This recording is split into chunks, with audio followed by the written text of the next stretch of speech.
Hey, yeah, look, we're live. Oh.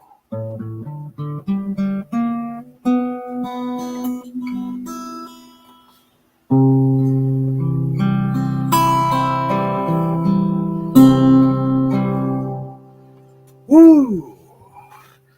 Gotta do a little thing here.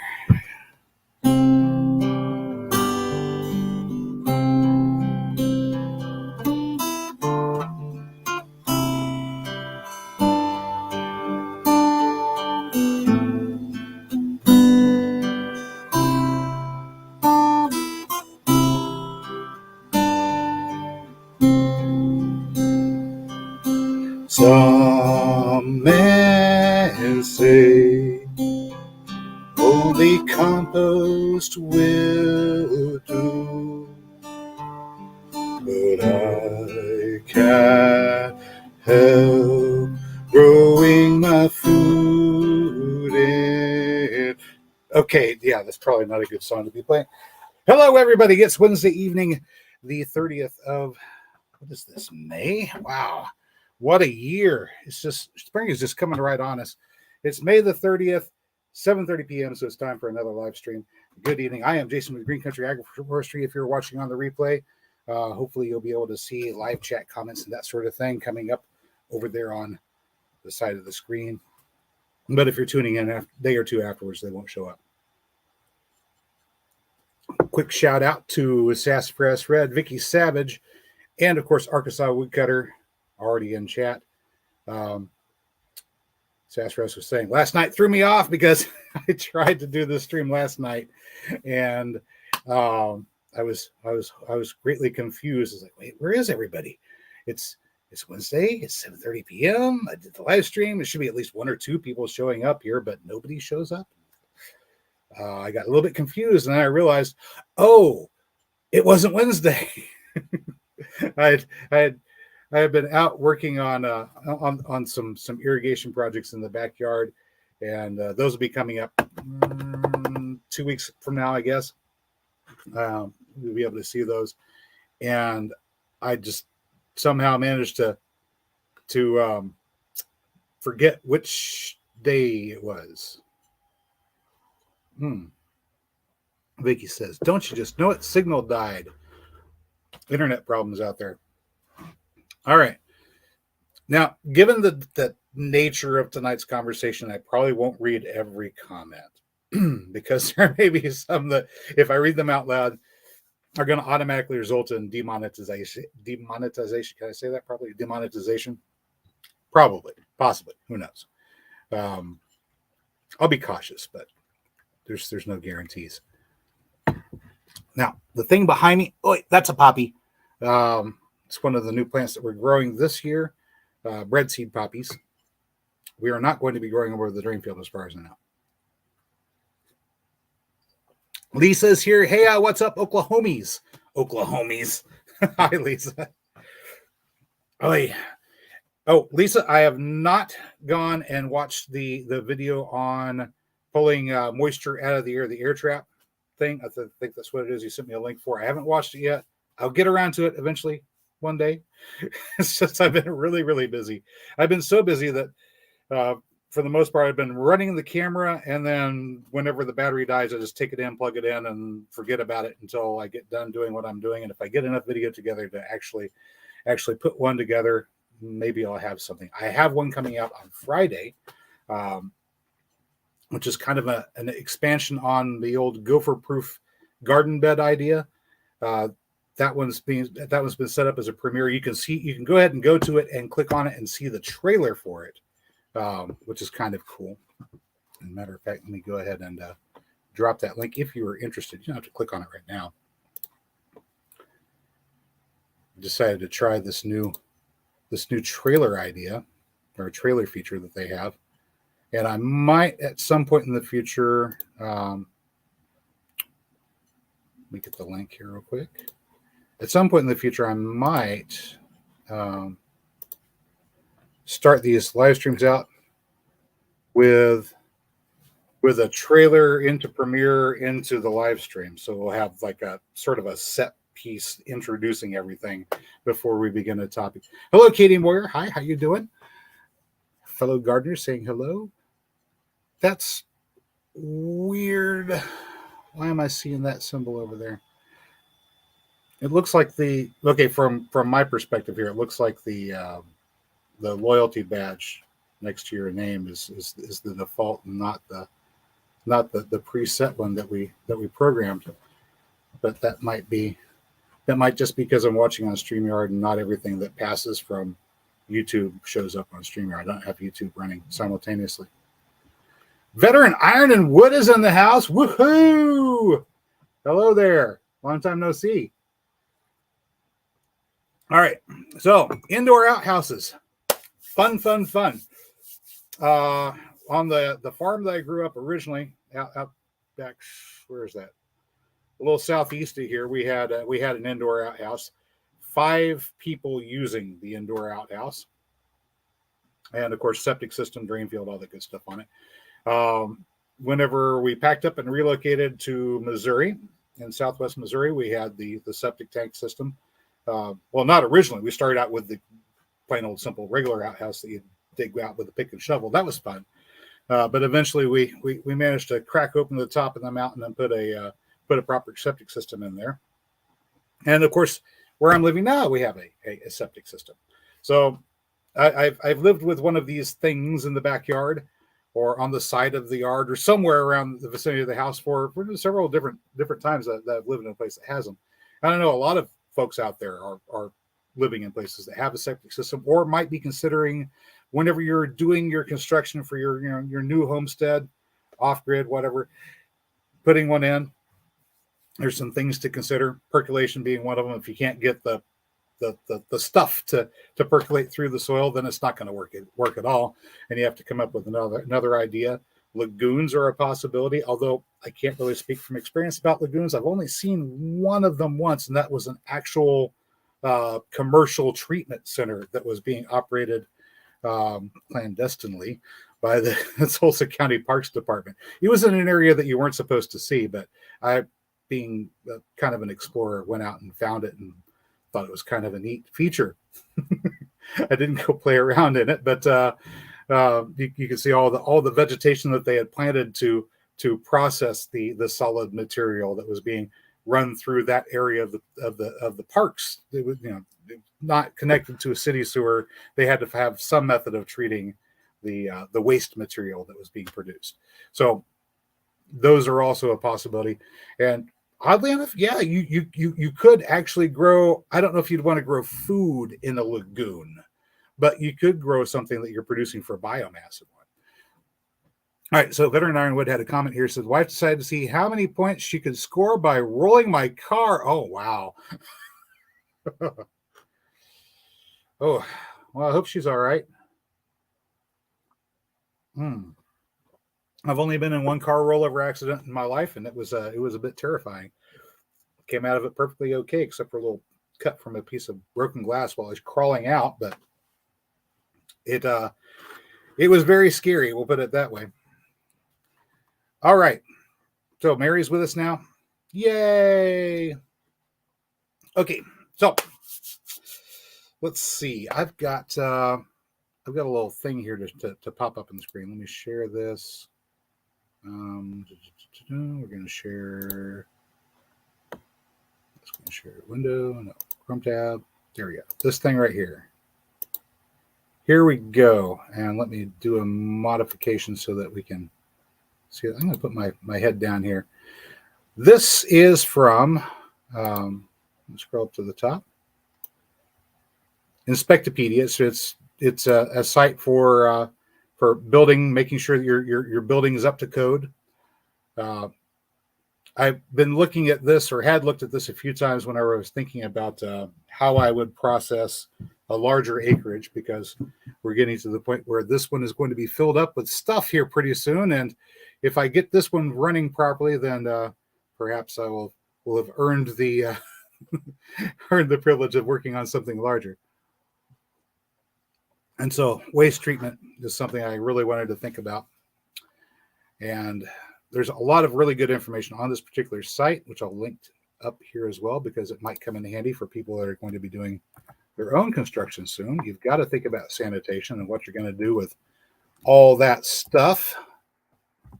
Put that in there. Hopefully that shows up. There we go.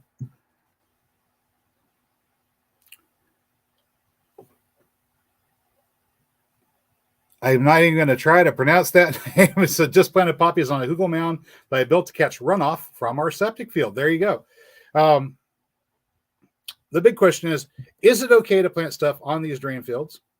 And if it is, what can you plant? And are there any real considerations that you need to think about? One of the things that you'll find from digging around in this particular resource, and I'm gonna go back to regular window here. One of the things you'll find out from digging around in the resource for septic systems is sort of an idea about where you can put other structures. So, for example, if you're going to have a pond, you need to have it at least 20 feet away from the edge of the drain field, however big the drain field is. And the drain field sizes are going to be variable. Let me go ahead and find where they mentioned those here real quick. Actually, that's the tab that was on initially. There we go. So we've got the outline here. 2 bedrooms, 3 bedrooms, 4 bedrooms, and it shows you the number of feet of absorption trench for assuming 2-foot wide conventional gravel trench. Yeah. Quick shorthand, 2 bedrooms, about 200 square feet. 3 bedrooms is closer to 3, 4 bedrooms, 4, maybe 500 square feet. But everything varies depending upon how fast your perk rate is. Generally speaking, for most people that are going into a place where there's a septic system already established, you can measure 20 feet or 25 feet away from the cap of the tank, and you're going to be pretty certain that you're at the end of the drain field. That's for most applications. Just in case you needed to know, varying sizes depend upon how big your building is. And of course, if you built the house and installed the system yourself, then you're going to know where the edges of it are. If you're going to be planting trees in your backyard or anywhere nearby that drain field, those tree roots, if they're close enough that they can get into the lateral lines, they will get into the lateral lines and go all the way into the tank if they can, because that's a lot of nutrition for a tree. Generally speaking, the spread of your tree is a close approximation to the length of the roots, although a lot of roots do run a lot further than the spread of the tree. For example, your black locust trees, they run roots forever. Aspen trees, I think poplars, they'll run roots forever. I've seen plum trees go double the width of the tree. So if you've got, say, your standard average plum tree, maximum spread about 20 feet, then 40, if your tank is 40 feet away, it'll find a way to get in there. As a result, our plum trees, we are keeping carefully pruned in the backyard so they don't intrude. An intruding root will get in there, it'll collapse the drain field, it'll cause clogs and other things. Although it'll be a happy tree because it'll be feeding on some rich compost, you'll have issues. So, 2 concerns with planting on a drain field. 2. First one, of course, is sanitation.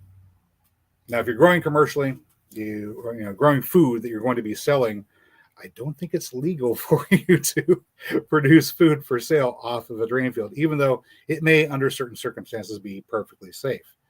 Arkansas Woodcutter was saying he grows on his, and I grow on mine.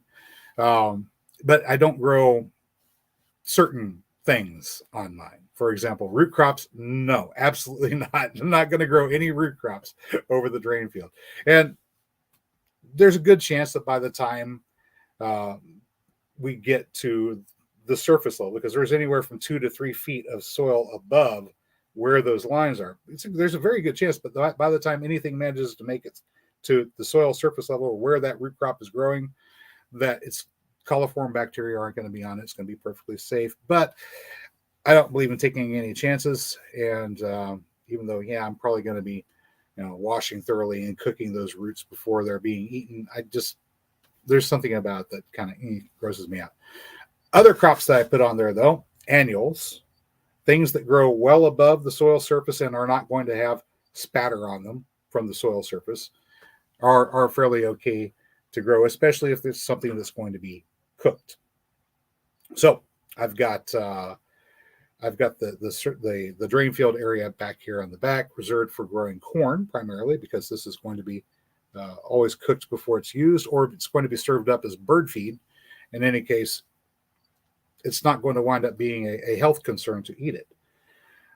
As it turns out, whenever plants are drawing in their nutrients, they make really excellent biofilters. The water that's inside of a plant is very clean. The thing you have to worry about is what's on the outside of your plant material. So things that are close to the ground or growing in the ground might wind up being spattered with some sort of bacteria that might not necessarily be good for your health, because there's some anaerobic bacteria, things that exist in a lateral line that may not be good for you. Let me take a look and see what's going on in here. Ken Jennings jumped into the room. Hi all. Hi Ken. Is that a Smurf? You've got a Smurf. Veterinarian would say, I need to get my Hugels built before it gets any closer to planting time. You're almost running out of time to get Hugels built, if you're going to build Hugels at all. I've got something quick and easy to build that we'll be showing here in about probably 2 weeks or so. For probably have more use for the people in the north than out here. 7A, if you're not planting already, you're running out of time. Ookity. Now, I mentioned previously trees. You probably don't want to plant trees too close to a lateral line system. There are some things that you can get away with planting, though. Things with really shallow root systems. For example, blueberries have very shallow root systems. A foot or two, not much more than that. And since you're going to have at least 2 feet of soil above a lateral line, if you're in the United States, and the installation was done according to code, it's 2 to 5 feet, somewhere in there. Average about 36 inches. The blueberry roots aren't going to go down into the lines at all, so blueberries are fine. And of course, you pick the blueberries up here, they're not being splashed by anything from underneath, especially if you mulch the surface underneath. Your blueberries will grow there. They'll be perfectly safe for you to eat. The plant will filter out any sort of bacteria that might be harmful to you before it gets into the fruit, and you'll be fine. Anyway, quick question. How many of you out there actually have a lateral line system or a septic tank system? There are 2 different varieties of home sewage treatment systems that you could use. One is an aerobic system, which requires pumps and aerators and other fun stuff. And the other, of course, is the old standby, the septic system. I'll wait for a minute and see if anybody puts any comments here. But all right, so veteran ironwood, what you're kind of describing here is like a wood core bed system, not really a Hugel. Hugel mounds have a very specific parameters where you have to build them in a certain angle, a certain amount of wood in them, little studs coming out the sides to hold on the brush on the top after you mound the earth up above, and they're probably about 4 or 5 feet up off the ground and 5-6 feet wide. Really big constructions, and it sounds like you're thinking more along the lines of a wood core raised bed or contour bed. Now those work pretty well, although my experience with them was it created a breeding space for rodents. We wound up having a family of pack rats move into the contour bed that I built. It made great soil. I mean, it's been 5 years, I think, and we're starting to pull some of the soil out of that area now, and it's looking pretty good. Unfortunately, the rats that moved into it take advantage of those little crevices and cavities to build their little warren, wound up spreading out across the yard, and we've had to take some extreme measures to try to get rid of the darn things. So you're going to make large, long container who goes out of some old tin and oak pallet 4x4s. Got laying around. All right. I think I saw it was what's his name? I think it's Mark at Self-Sufficient Me out there in Australia. It has his beds that he built like that. He had the post set and then corrugated steel, galvanized steel or tin for the sides, and then he put the wood down in the bottom, then filled his dirt in, and that gives him that water retention, and then slowly breaks down and produces fertilizer for him over time. And create synergistic transportation system. Mine's dropped about 2 foot last year. Chickens tear it up, and yeah, full of volt. I think it's one of the things that goes along with it. It's a cool idea, and in some places it might be the best idea. Just you have to look at your application and decide: do I really need a Hugel mound here, or is there something else that I want to do?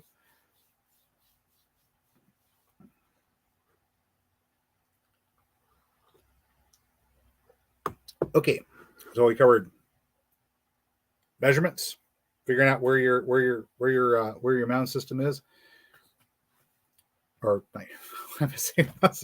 figuring out where your lines are if you're going to have them. And I'm really starting to think that composting toilets might be a better bet. Just saying. The typical tank is going to process about 45% of the waste, and then the other 55 gets processed in the drain field where everything is leaching. And that is just prone to all kinds of things happening. I mean, tree roots go a long way.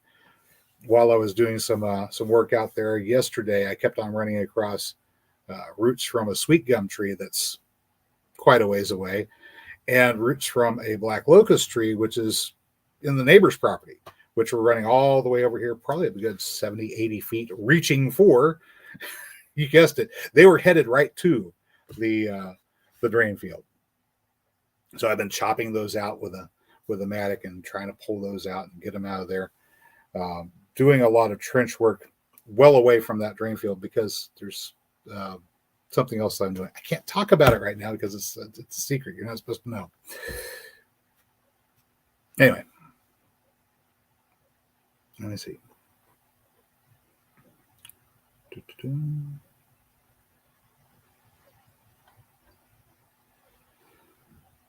Probably not seeing a whole lot of comments here. All right. Let me show you some video here real quick. Let's see. What am I looking for? I think it's in here. This is kind of what we're doing over the top of the drain field.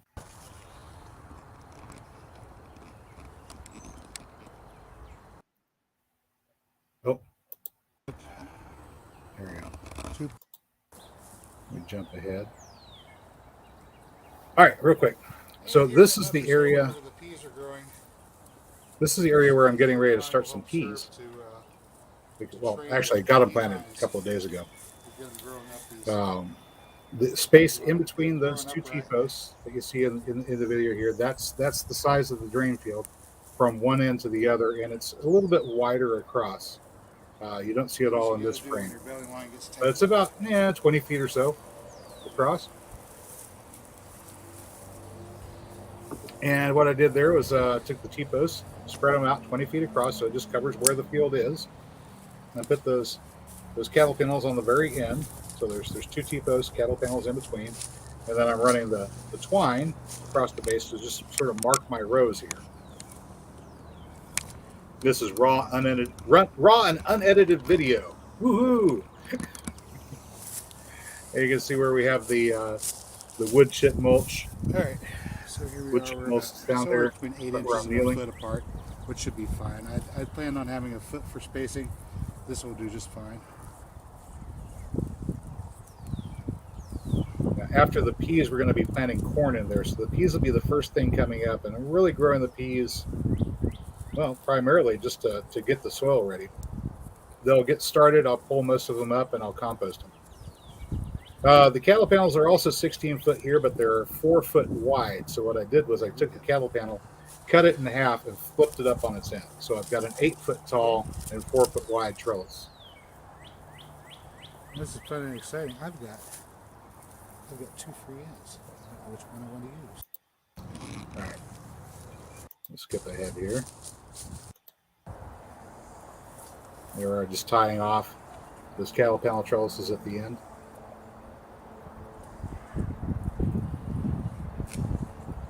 All right. So these, and you can see the other one right to the side. These cattle panel trellises on the end, 20 feet apart from each other, marking off where the drain field is. This gives me a spot where I can grow some shallow rooted annuals that are not going to be heavily influenced by the fact that there's a drain field underneath them. The corn will put down roots that'll get 3 or 4 feet probably. They'll interact with the drain field, but since they're not going to be there permanently, and whenever the corn dies, they rot, it'll be perfectly fine. It's not going to disturb anything. The corn, being a heavy feeder, is going to love growing right there. Definitely wouldn't want to be growing strawberries here, though. Or carrots. I think Test Press Red was saying yesterday, whenever I started this live stream accidentally, that there must be a reason why his carrots have a funky smell. You don't want to plant them over there. Here's another look at that space. And of course, there's the unused cattle panels back there that I've yet to clean up. I've got them cleaned up now. They're cleaned up and out of the way. Let me go ahead and give you the next video here in this series. Let's get, where is that? So after we got those marked, this is something I should have done first.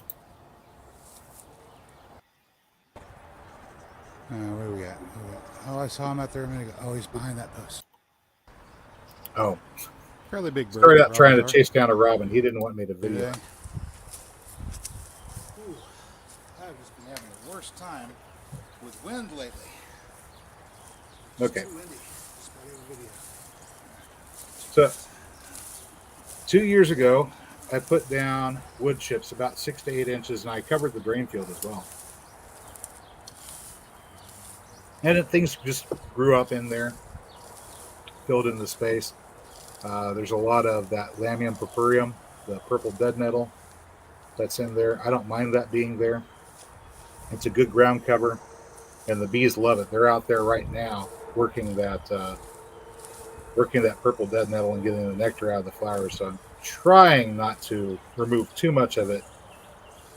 Whenever the red buds start flowering out a little bit later on, and they're getting there. The buds are appearing, but the flowers haven't opened yet. Whenever the flowers open, the bees will be all over the red bud trees, and I can pull out that lamium. But for the moment, I'm just getting some of that old material out there. There's some Bermuda grass that started growing, and I'm trying to get that raked out as much as possible here.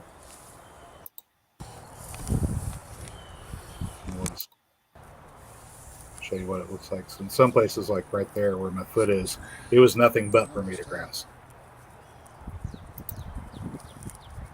All right. Let's see here.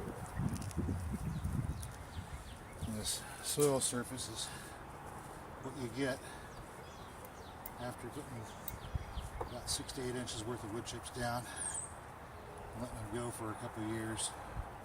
So that is manure on the surface there. That's worm manure. And it's nice and black and dark and grows really, really well. All right, here we go. We'll get the next one up.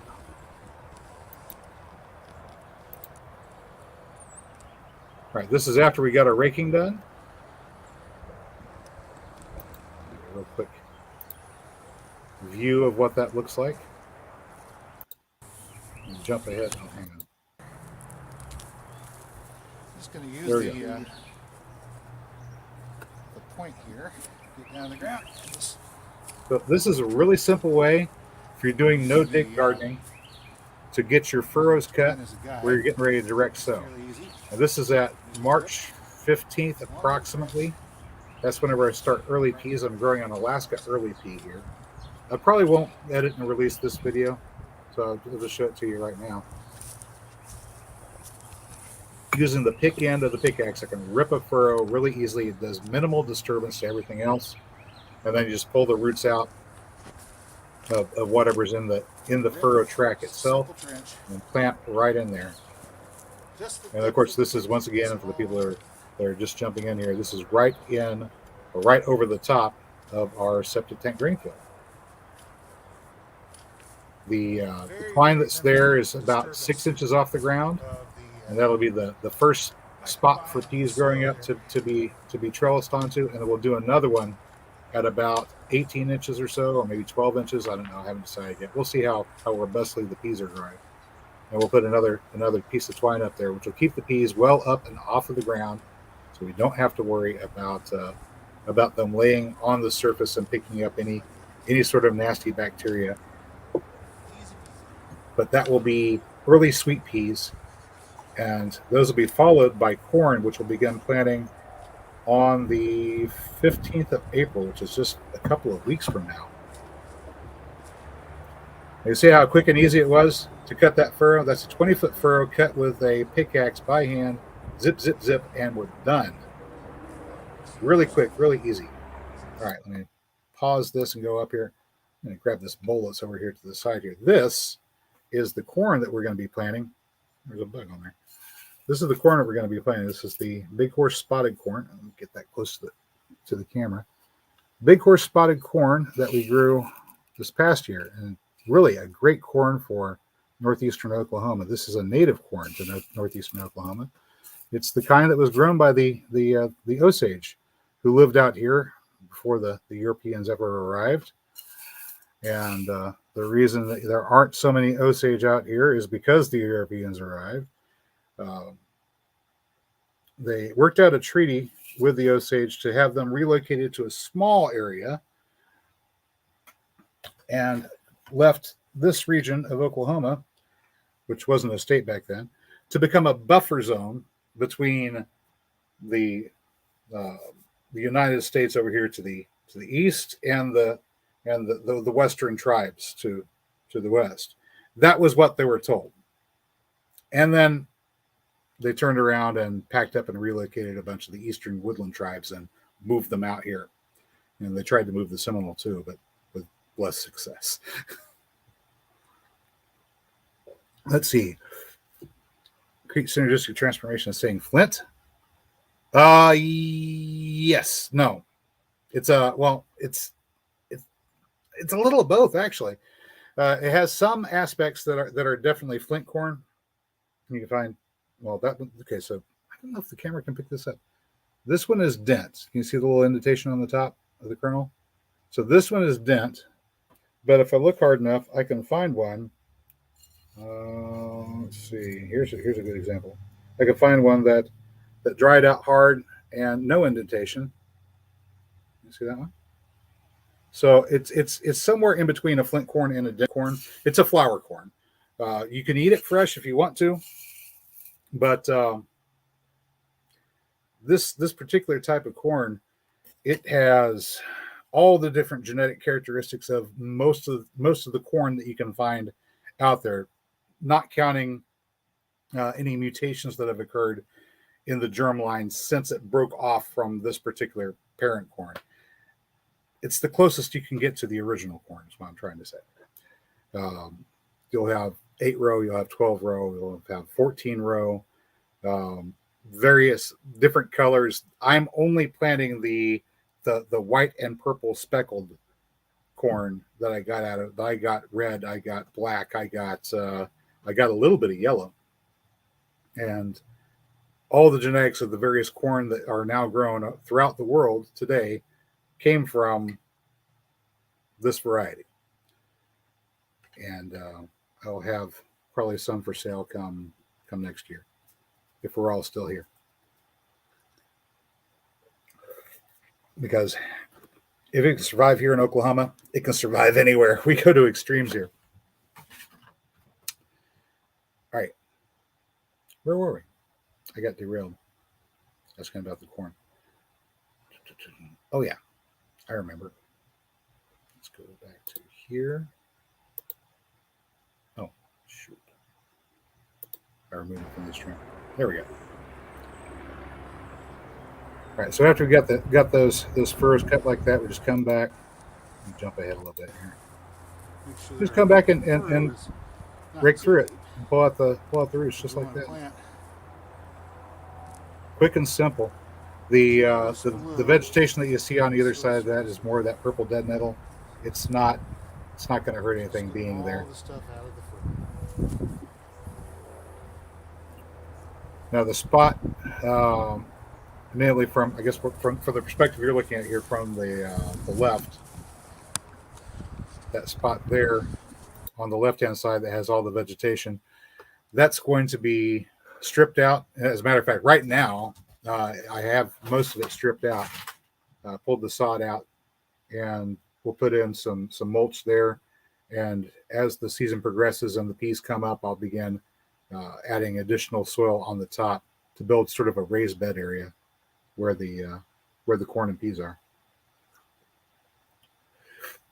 Is it maize or is it corn? Well, all of the thing that we call corn nowadays, the stuff that comes on the cob that you eat, or you cut off the cob and you eat, all of that stuff is actually zea maize, is the binomial for it. It is maize. All corn is maize. No, actually, I should put this right.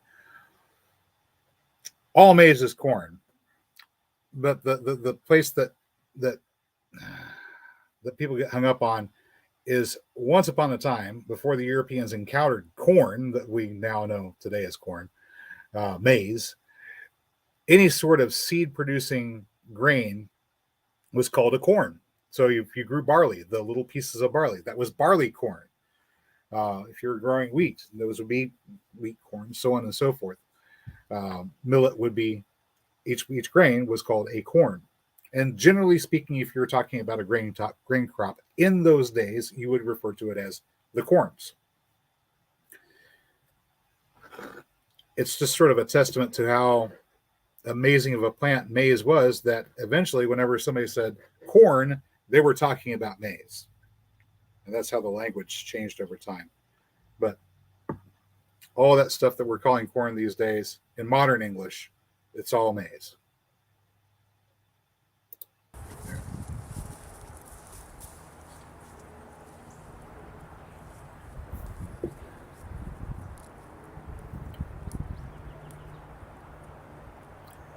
So if you want your soil to look like that right there, take wood chips, put them down 6 to 8 inches over your yard, and give them about 2 years to decompose, and that's what you'll have.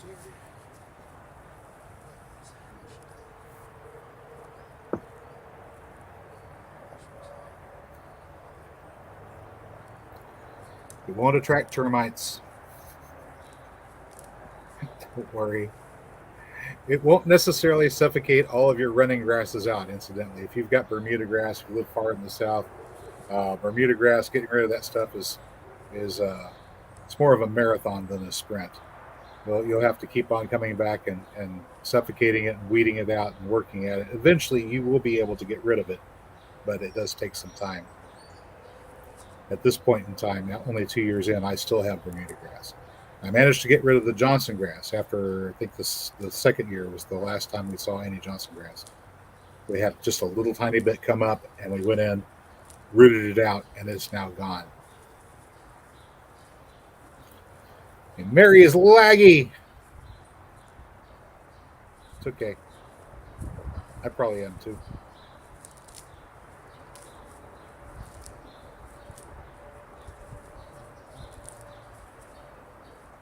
All right, let's jump ahead and see if there's anything interesting here. No, that was about it. John Pumphrey's in the house. Hello, John.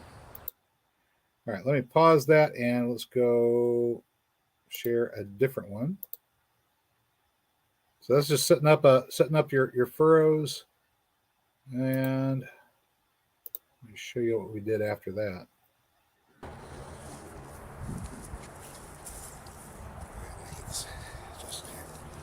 Hey, look at that! It's a jar of peas, kind of like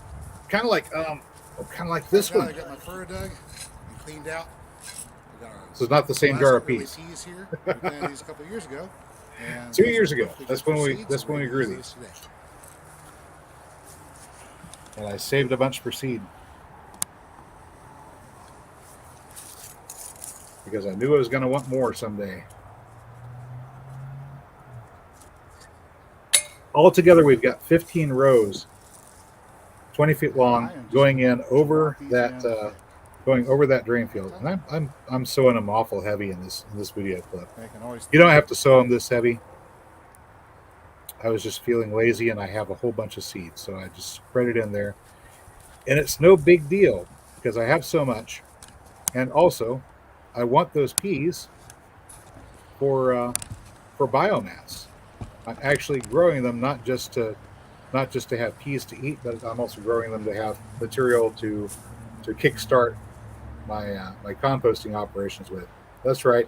I'm going to let the peas grow up, get to be about a foot tall, and then yank most of them out, and then throw those into the compost heap, just so I have nitrogen. It's called growing fertilizer, but there will be a few that we can eat out of there. And then the corn comes in. Part of the reason why we have to thin the peas out is if we don't thin the peas out, there'll be too much competition for the corn. If you like sweet peas, this may be the pea for you. I've just had a really big problem with wind so far this past couple of weeks.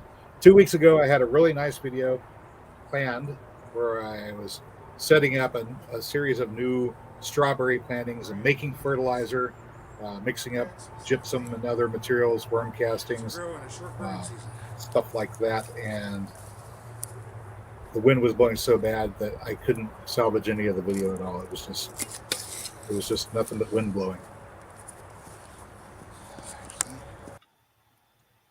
So we brought out the let me get back to the full screen here.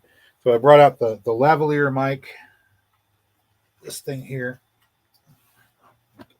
I think they're charged up now. Oy.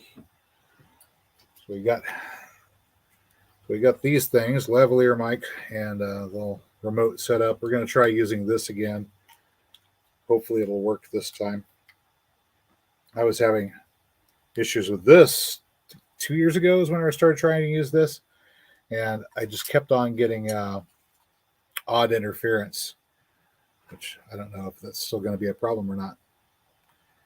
Sastrus Riz listening and chopping chickens for the freezer. Ah, now that's one thing I have a hard time understanding, and I know we do it, but I keep on wondering why. I guess there are reasons. If they're at that age and you don't want to spend the feed on them anymore, then putting them in the freezer might be economical. I've got a mindset that runs something along the lines of I want to set up my gardening operation, and I want to set up the homestead so that should the power go out, EMP or the more likely coronal mass ejection, which eventually is going to hit us. If we don't have electricity and all of the stuff that we've built, the solar powered this, that, and the other. Hi, Kitty. Are you done eating the food I left for you so you wouldn't bug me while I was doing the show? Okay. If all of that fails, then I wouldn't have a freezer to be able to store anything in, whether it's fresh peas or asparagus or chickens or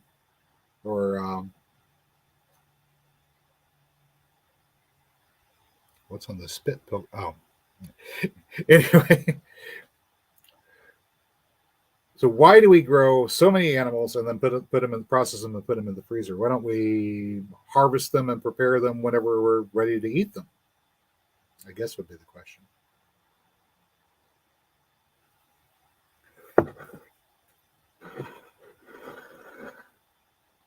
I know some people out there are raising chickens, and I just don't know. Well, technically, Mary, we have three. We've got the one that's on top of the refrigerator, and then we've got the chest freezer, and then we've got the upright. So we actually have three different freezers, and right now they're all stuffed. They're full of stuff, and of course we lose power. I'm not going to be able to keep them all running, so chances are we're going to be doing a lot of rapid canning of meat that was in the freezers, and I need to go through there and pull some stuff out because we've got some old chicken in there that's freezer burnt. That would just I tried eating it. It's tough, very tough birds. Let's see. So, okay. You got a roux and an old hen. Funny story, but I'll tell you in a minute. Going to eat the roux. All right. I got all the tools out. May as well do this. All right. So for you, it's just a matter of convenience. If we're going to do this, let's do it as a chore, get it over and done with, instead of splitting the processing up. Whenever I was growing up on the farm, we had so many birds that it was just really go out, grab one, chop its head off, do the other stuff that's necessary for processing, and that was Sunday dinner. And then that's how we did culling. Really quick, really easy. And we didn't put them in the freezer. We had the freezer for our beef. So whenever we grew out cattle and had those processed, then we put the beef in the freezers. And we had 2 long chest freezers for storing things like that, and goats too, because we couldn't eat all the goat whenever we butchered one. Okay, saying, can you make homemade dog food for football with the freezer burn meats? That's a really good idea. Look at that. Genius idea. Thank you, Katie. I knew somebody around here had some brains. Yeah, we could, and that would be an excellent way for us to get it out of the freezer and get some use out of it. Dog food is catchy. You can store it for about 6 months, but since it has so much of a fat content in it, the fat will go rancid, and then you got to throw it out. It'll make your animal sick. Same thing with ramen noodles. Ramen noodles are wonderful. They're cheap. You can stock up on them, and about anywhere from 4 to 6 months after you get them, you're going to have to chunk them out if you haven't eaten them. So they're not really a great survival food. If you want noodles that you can keep and store long term, regular old spaghetti, your rice noodles, stuff like that. If it was not fried, no oil involved in the production of it, you can store it for longer and it won't turn rancid. But dog food is rough to keep around. So that might be a use for the freezer burn chicken, even if we don't get around to turning it into dog food immediately. We might be able to reserve it for feeding to the doggo, and we don't have to worry about how we're going to keep doggo fed for a while.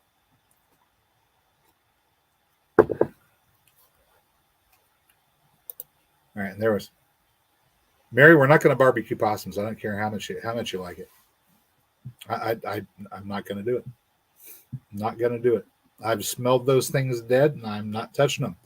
They release that scent whenever they're frightened. They're being threatened with mortal danger, to sort of discourage predators from eating them, and it works. It works really well because I don't want to eat them. I don't. Brian's asking, so you're not on city sewer? We're not on city sewer. The sewer lines for the city are in the street right over here, immediately to the west. That street has city sewer lines, and water lines and the gas lines and everything else.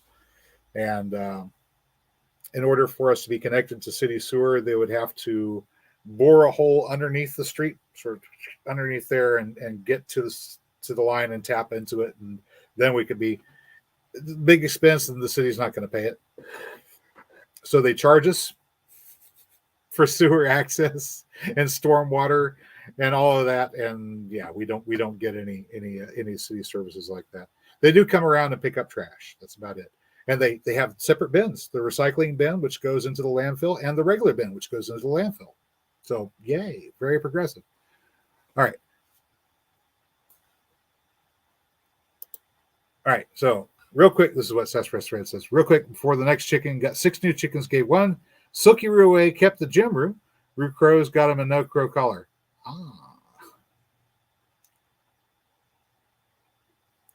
I didn't know you could do that. I just thought you were stuck with roosters that crowed if you're going to have roosters.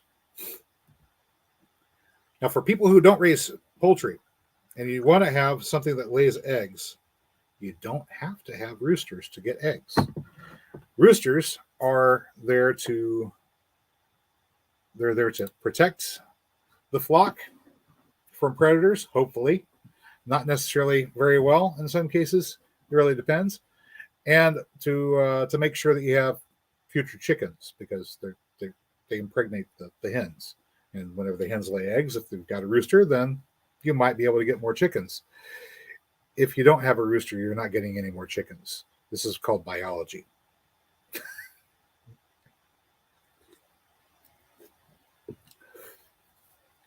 Oh, okay. Here. So the no crow collar worked, but he was still crowing, so you may have tightened it up too much and had a David Carradine without the lingerie incident. Okay, gotcha. So that's why you're processing the rooster. Trying to keep them for sustainable issues. Right. So something I would suggest for backyard poultry raisers is maybe form a sort of a co-op with your neighbors. And what I mean by that is get around, have a neighborhood block party, do some barbecue, cook a few burgers, hoist a couple of beers and chat with each other and talk about ambitions to have some backyard poultry so that there can be some eggs in your neighborhood, whether that's from geese, no, probably not geese, ducks, chickens. Incidentally, ducks make good eggs.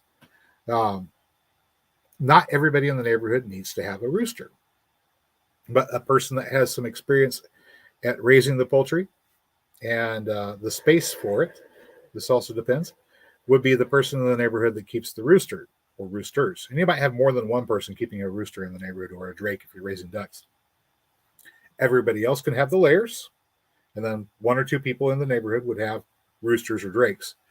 And that way you don't have so much of your neighborhood expending your resources keeping unnecessary roosters alive, because you only need a few. And incidentally, if you've got fertilized eggs, you can pass them out to whoever happens to have broody hens or broody ducks. Not all hens want to sit on brood and hatch them out. Not all ducks want to either. But if the person in the neighborhood happens to have the broody animal, you can go, hey, I've got one that's broody. Bring over the fertilized eggs and we'll hatch out, fresh chicks for next year. And that's the way you can get in with everybody around and actually have a vibrant, healthy community of neighbors helping each other out and not spending so much of your efforts trying to keep a rooster around whenever you don't necessarily need one.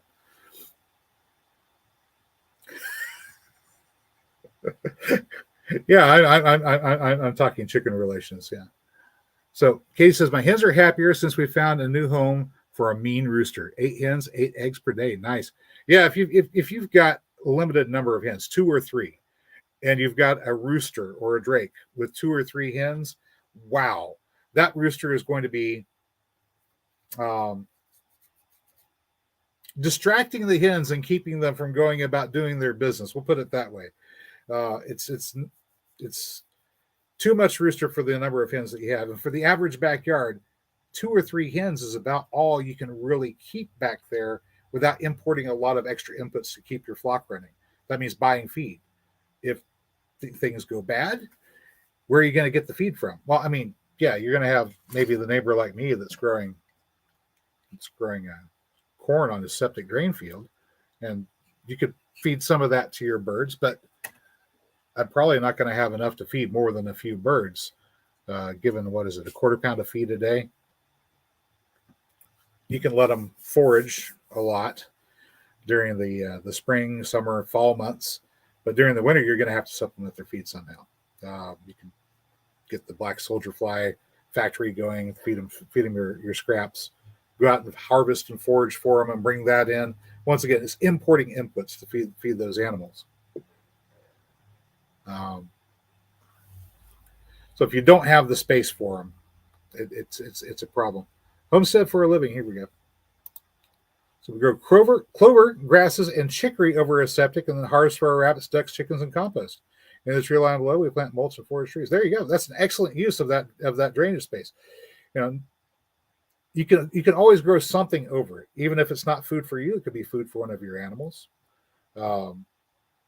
I happen to like the idea of growing corn there because corn is, it's a heavy feeder, and all the other space that I have devoted to things like mulberry trees and plums and jujubes and what else do I have growing? Hazelnuts, other productive things like that. And Of course, those can't be too close to the drain field because they've disrupted it. Sunflowers and peas are good for chickens. Yes, they are. As a matter of fact, I've got sunflowers and safflowers started already, and of course, lots of peas. Um, we planted these guys, the Alaska early peas. That's a jar full of them. I wound up with 4 jars of seed that I saved 2 years ago, and these are still germinating fairly well. That's what we planted for starters over the drain field, and of course we're going to be following that up with this big horse spotted corn that we've got here. It's right there. So I've already got my corn seed picked out and ready to go. Let's see. He's saying it's a thing. If a hen's only ovary gets damaged or there is hormone issue, they change sex growth comb. Oh, wow. That's disturbing.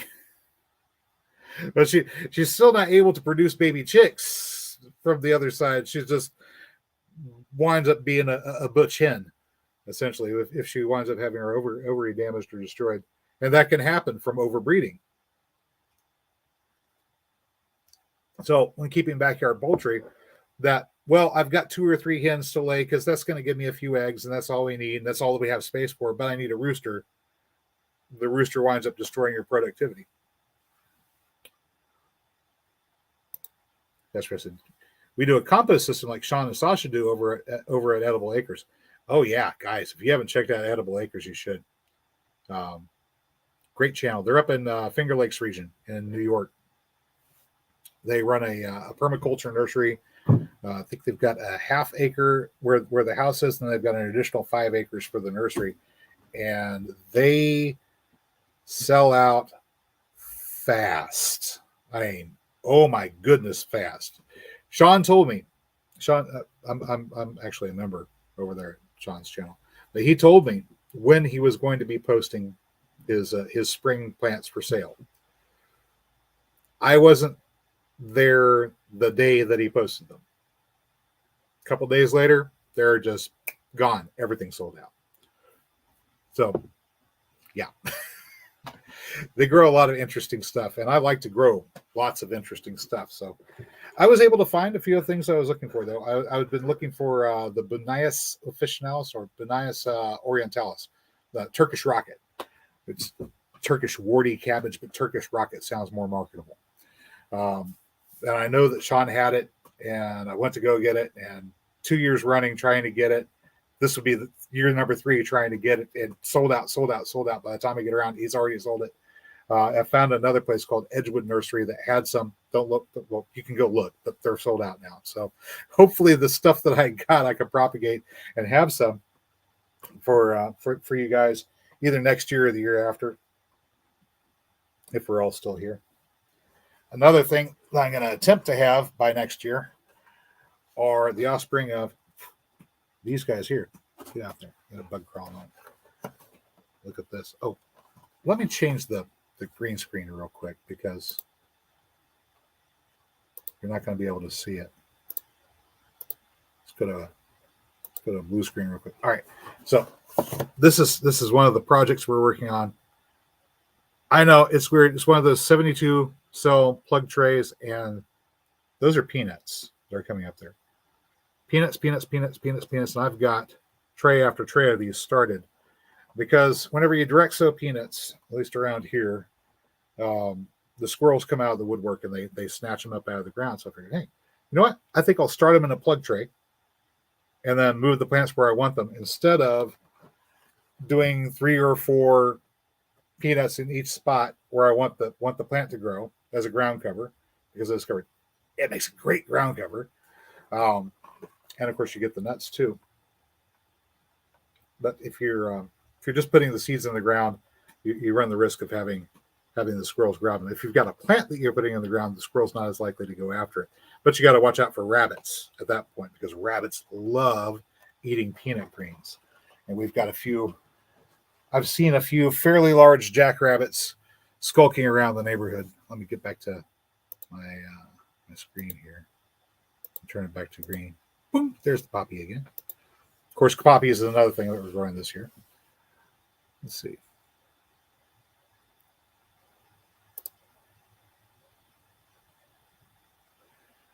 One more thing. Sorry to anyone who watched my video that wasn't able to comment until I forgot how to upload.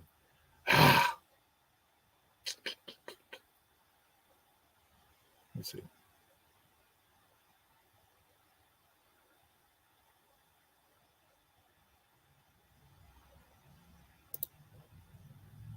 Great synergistic transformation. Says garlic is the best I've ever seen. You're talking about Sean's garlic? I'm working on trying to get some good garlic.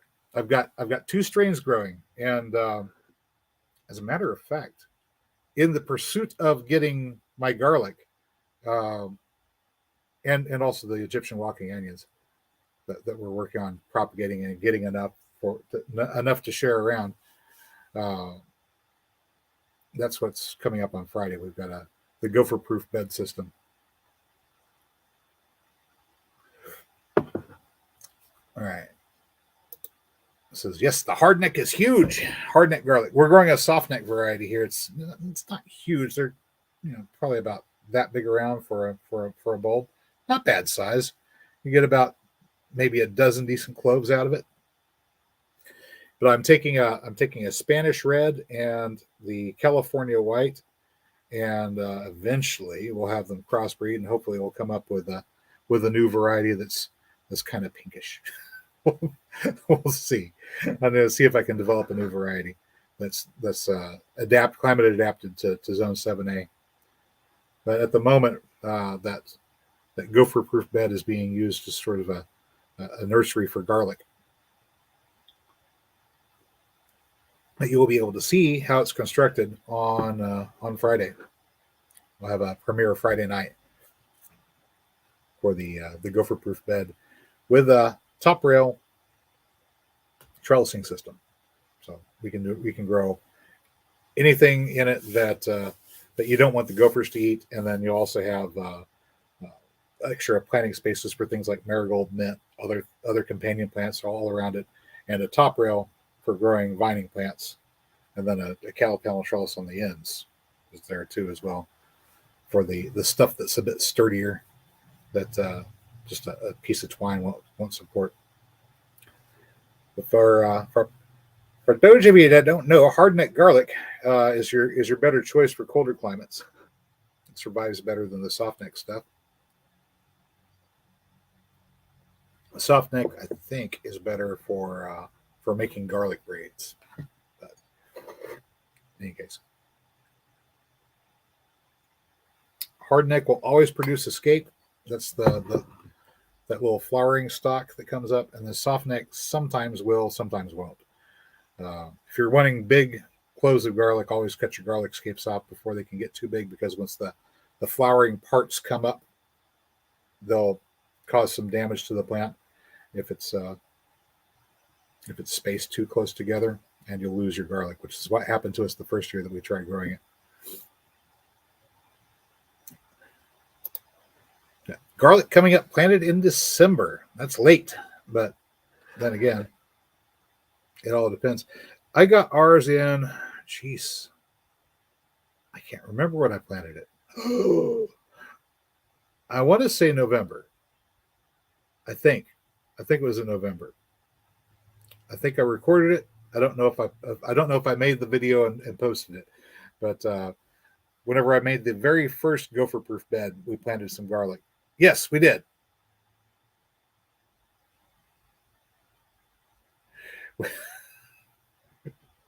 We did.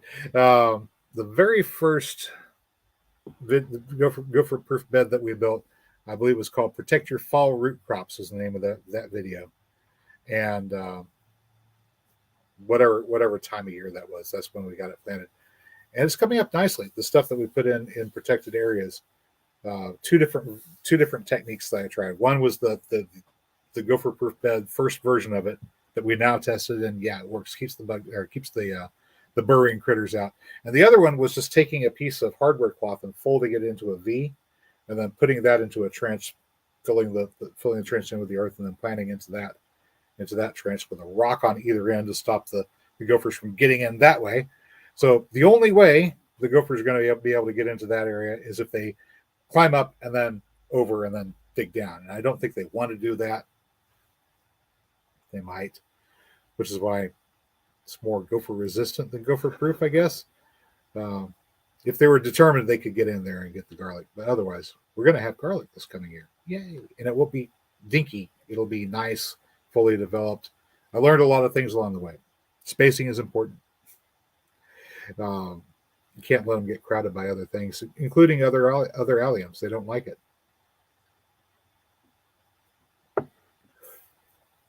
Stop keeping secrets, says RO5E space lowercase JAN. You're being mad sus. Oh, he came in earlier. You just have to wait about 2 more weeks, and then I'll reveal what I've been doing in the backyard. It's got a couple more things to do before that video is ready. Anyway, what was that? What was this video?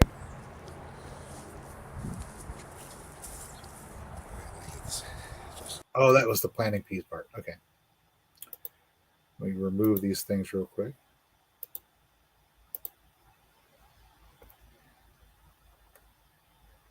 Gee, watch Go Go Gophers as a kid? Them gophers are tricky. Yeah, no, I didn't. I didn't see Go Go Gophers as a kid. What am I doing in the backyard? Good question. Hey, yeah, it's magic. We're doing some magic. Let me do a quick share here. I'll show you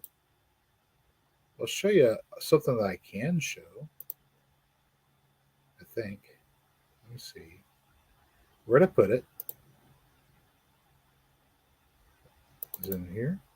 Nope, that's not it. I think it's here, there. There it is. All right, yeah. All right, so this is the trailer for Friday's premiere, and you might be able to see some of the stuff in the background that I've been working on.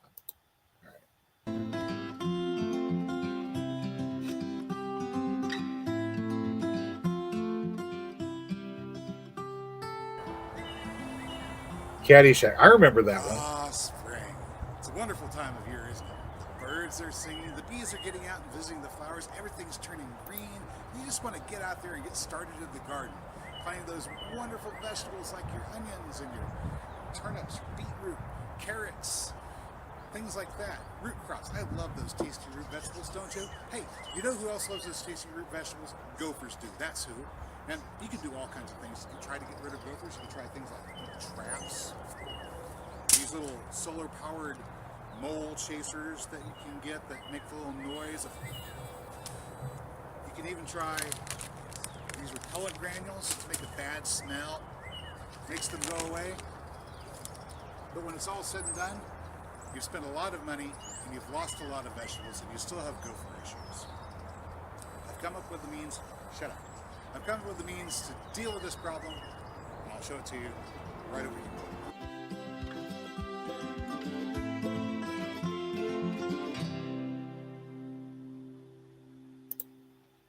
Yep, that's right. We have trailers for YouTube videos now. Isn't that something? That was kind of cool. So yeah, probably. I don't know about next week. Next week or the week after. I'm going to start trying to work it so that we have. It'll be trailer, regular video, premiere followed by a live stream where we can talk about whatever it was that we were just talking about. But I didn't quite have it ready to go for tonight. Otherwise, we could have been talking about that instead.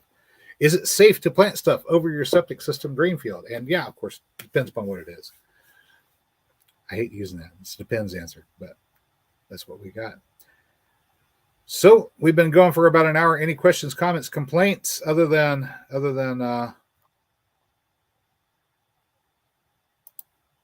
that one?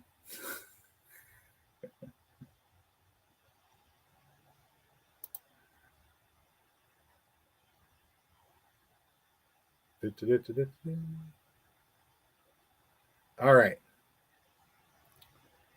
So I hope you found something in here informative or entertaining. If you did, you know what to do. Guys, I will catch you next time. And we look forward to seeing you Friday night coming up at 8 p.m. Central Time. That'll be 9 o'clock if you're on the East Coast and 11 o'clock if you're out there on the West Coast. No. Sorry, 7 o'clock if you're out there on the West Coast. Get my directions backwards. We'll do the full build of the gopher proof bed, how we put that together, how we put together the top rail trellis system, 10-foot trellis that you can throw your twine over. Very easy to set up, incidentally, and it doesn't cost a whole lot of money. So we will catch you a little bit later on, and good night, everyone. I hope you enjoyed. I'll catch you next time.